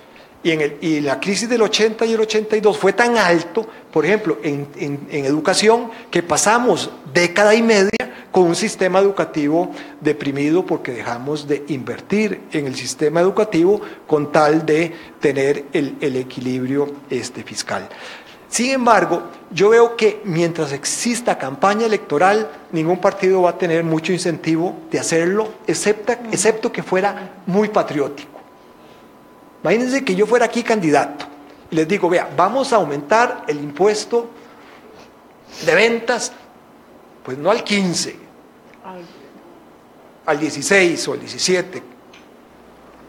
Y además le vamos a quitar o vamos a modificar los sistemas de incentivos y de anualidades del sector público. Digamos, no a los que están, sino a los nuevos. Y etcétera, etcétera. Y hablamos de impuesto de renta, etcétera. ¿Quién de ustedes votaría por mí? ¿Verdad? Solo tendría que ser muy masoquistas. para hacerlo, o deberían de estar muy convencidos de que el problema fiscal es un problema efectivo. Entonces, la impresión que yo tengo es que los dos candidatos que están en la recta final van a tratar de evadirlo, de diferente forma. Cuando uno lee el programa de Fabricio, es muy escaso en la parte fiscal, prácticamente no dice nada. Hay unas generalidades. En el caso del PAC, sí hay una parte más completa. Carlos Alvarado se ha comprometido más y ha dicho cosas mucho más precisos.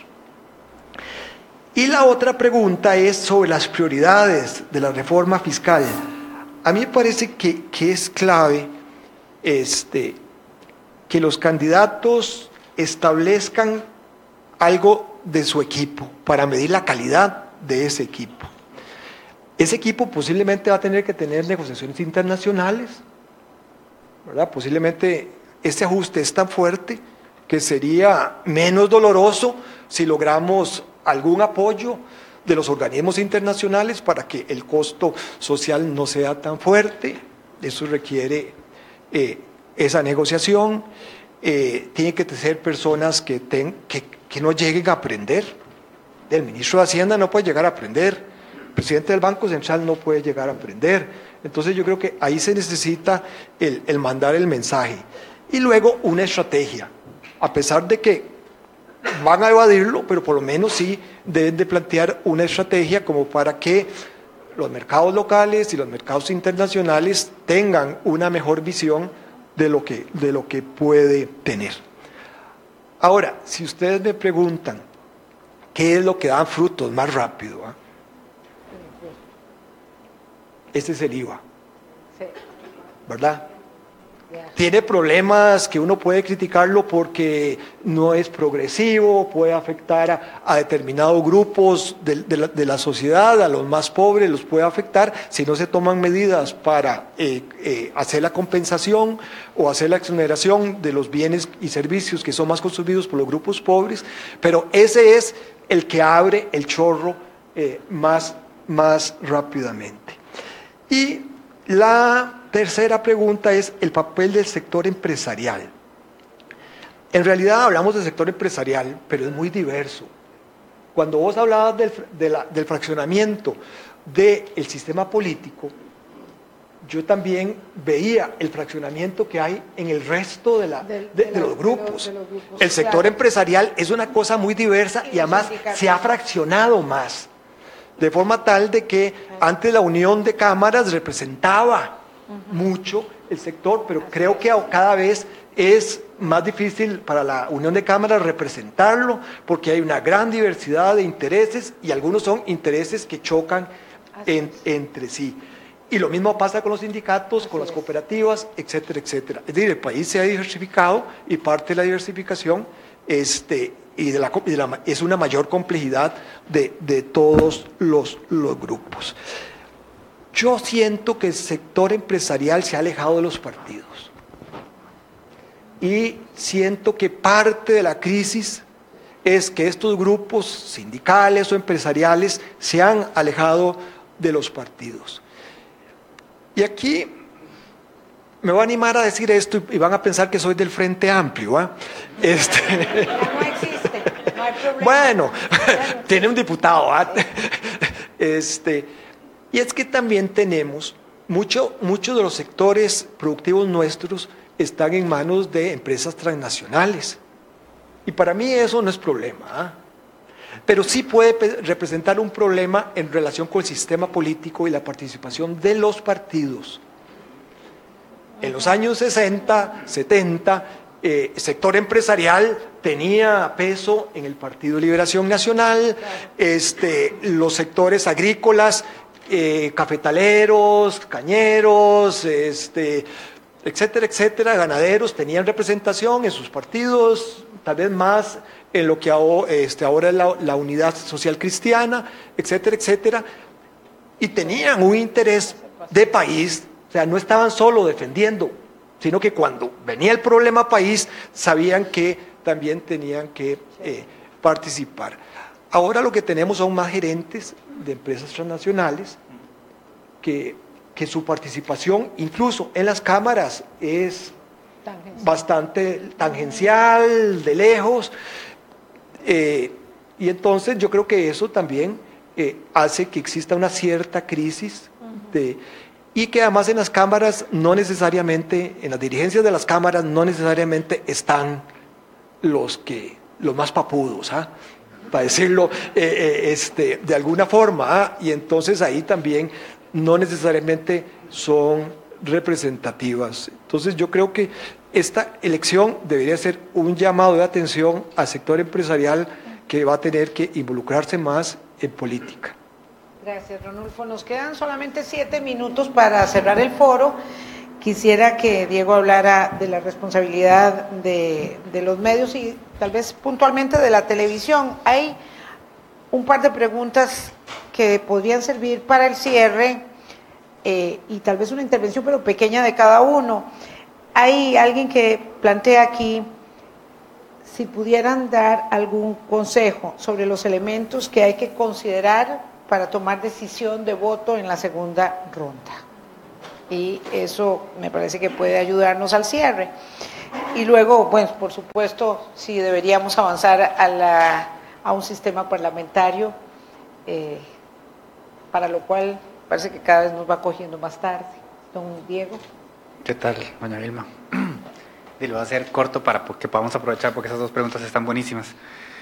No es popular mi opinión, porque para empezar diría que la primera responsabilidad es no desinformar, no aturdir, no exagerar, no manipular y no pintar escenarios dantescos que no son ciertos. Y justo todo lo que acabo de decir es lo que hacen la gran mayoría de los medios. Entonces, imagínate, voy a parecer Juan Diego Castro mandando cerrar medios. Así que haría un approach un poco más realizable, si se quiere, que es que dejemos de ser tan tibios y tan neutrales. Me tiene profundamente dolido la inmadurez política en la que estamos sumidos como nación, el bajo nivel de nuestro debate. Es necesario levantar la altura de la discusión y esa madurez política debe ir de la mano con un mejor entendimiento de lo que implica libertad de prensa y cuál es el papel de los medios de comunicación. Entonces, si yo publico un editorial el sábado donde digo por qué considero que Fabricio no debe ser presidente, a mí me sorprende que la reacción de la gente es: ¡ah! Dejó de ser neutral, ya no es objetivo. Nunca fui neutral, nunca lo haré en el tema de derechos humanos y nunca he dicho que soy objetivo. Lo que soy es transparente y soy honesto, y entonces la gente sabe quién les está hablando y desde dónde les está hablando. Cuando me leen a mí, conocen mi posición.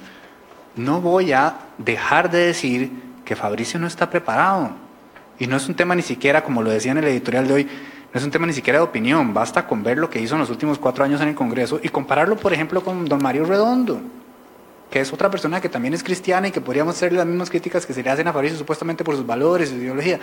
No, es un tema de preparación, es un tema de atestados, es un tema de prestar atención a las ideas, a cómo las defiende, a cuáles son sus propuestas y agarrar el plan de gobierno, que yo creo que lo que preparó Kevin hoy es mucho más robusto. Entonces, lanzamos la candidatura. La barba es bajito. Era fácil. entonces, ¿qué es lo que quiero decir? Que yo esperaría a los medios todo lo que enlisté al inicio, no lo recibo. Hay periodistas excepcionales distribuidos en distintos medios de comunicación, pero pucha, cuesta encontrar un medio donde uno diga, acá no están haciendo feo. Y para que vean qué tanto no es una cuestión de tendencias o ideologías, por ejemplo, cobertura de Panama Papers, y Vilma me va a brincar, a mí no me gustó el trabajo del semanario, no me gustó cómo lo fundamentaron, no me gustó cómo lo explicaron, no me gustó la fiesta de nombres que hicieron, y tampoco me gustó lo que hizo La Nación, que fue simple y sencillamente, no existe Panama Papers. El cementazo, mejor ni empiezo con el papel de los medios. Entonces, lo que yo creo que deberíamos de exigir de los medios es transparencia, quién nos está hablando y desde dónde nos está hablando, y entender como costarricenses que no hay absolutamente nada de malo en que la nación defienda intereses políticos o económicos. Para empezar, es un negocio y tiene accionistas, y esos accionistas tienen intereses políticos, pero que nos lo digan.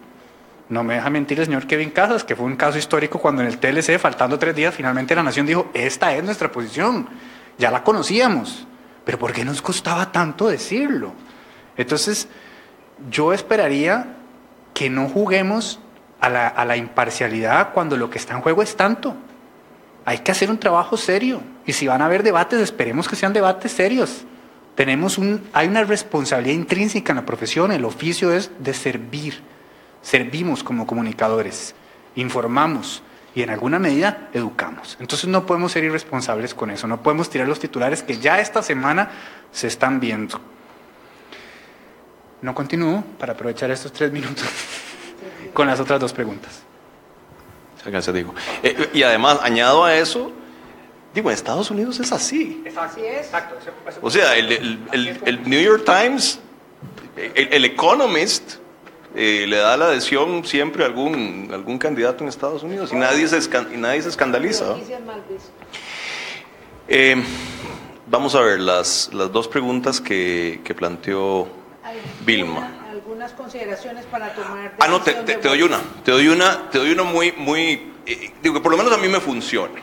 A mí me funciona y que la pensé mucho cuando vi el único debate que vi, que fue el de Canal 7.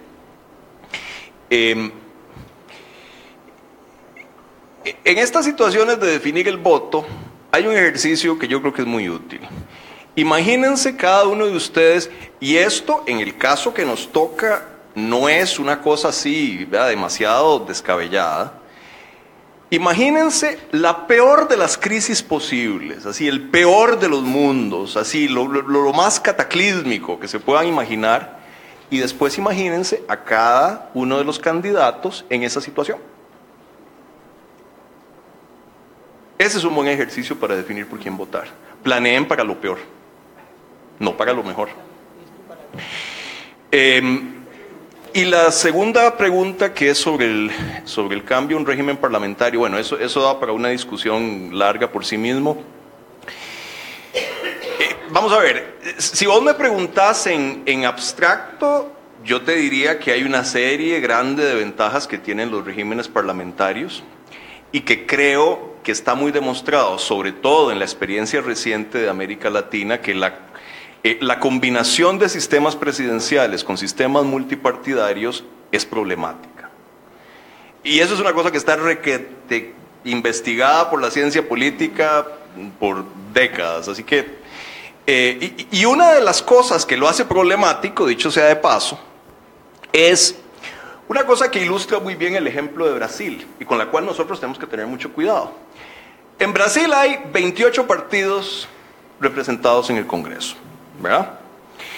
Cuando un presidente tiene que lidiar con 28 partidos en el Congreso para construir una mayoría legislativa, para aprobar lo que sea que está tratando de aprobar, uno de los atajos para construir una mayoría es comprándola.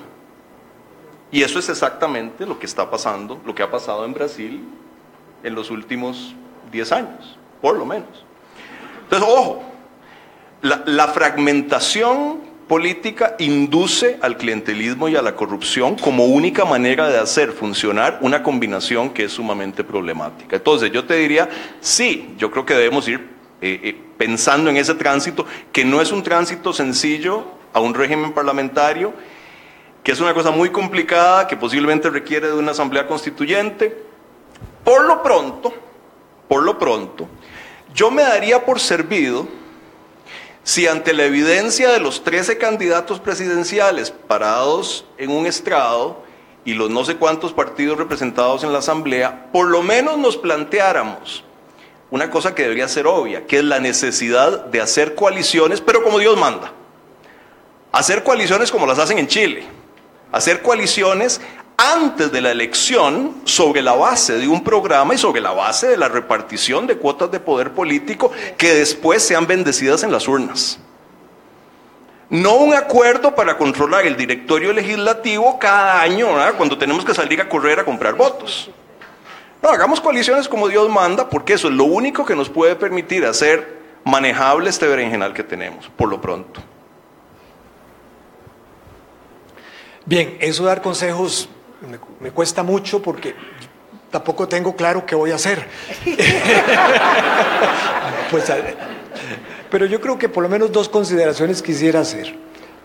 Olvidémonos de esta dicotomía que el pueblo es bueno y los políticos son malos. ¿Ah?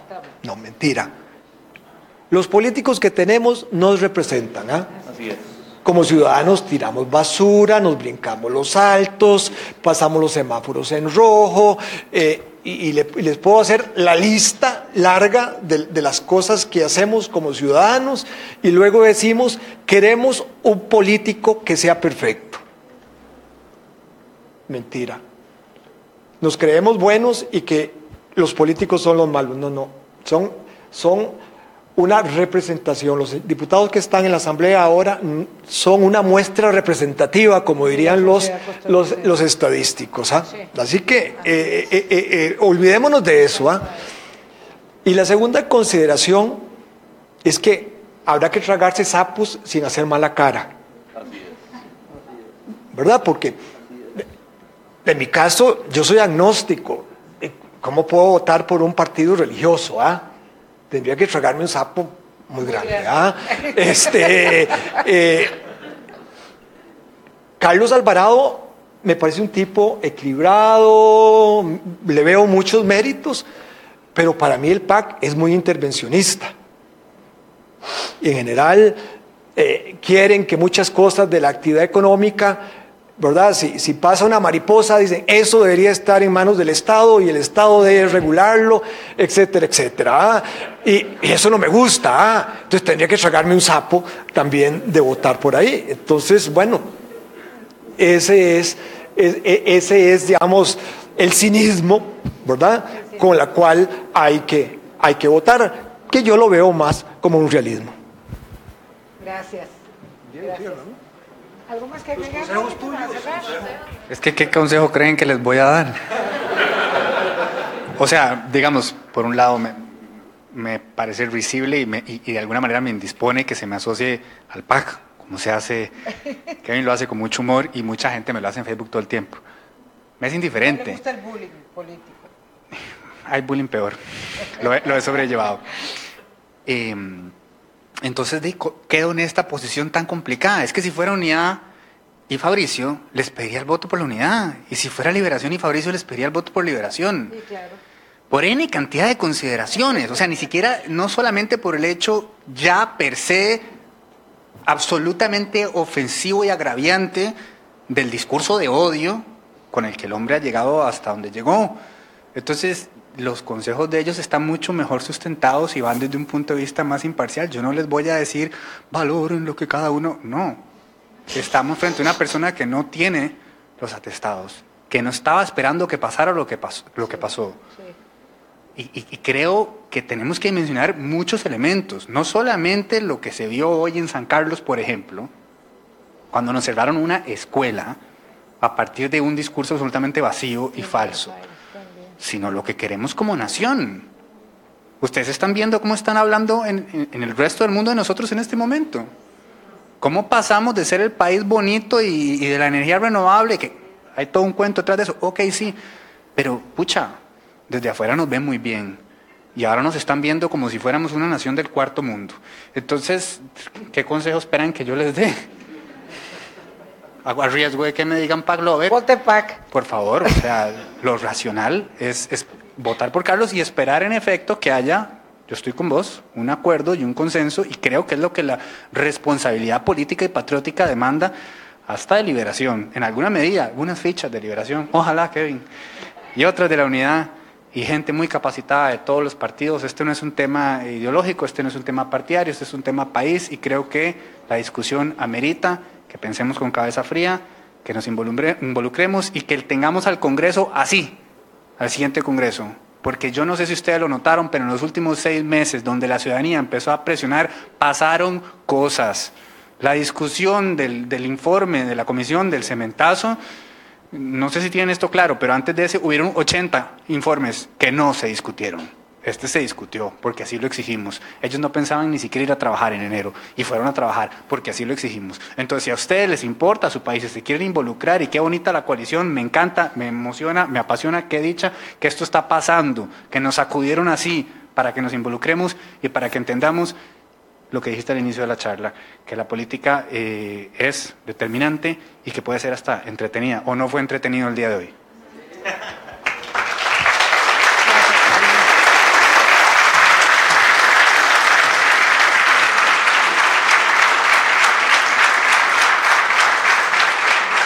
Él no quería dar consejos, pero hizo el cierre. Y ese era el cierre que quedaba bien para esta noche. Gracias, Simón, de verdad. Gracias a Ronulfo, a Kevin y a Diego por habernos enriquecido con sus puntos de vista. Y ojalá que podamos conversar y encontrarnos de nuevo aquí en LED. Gracias.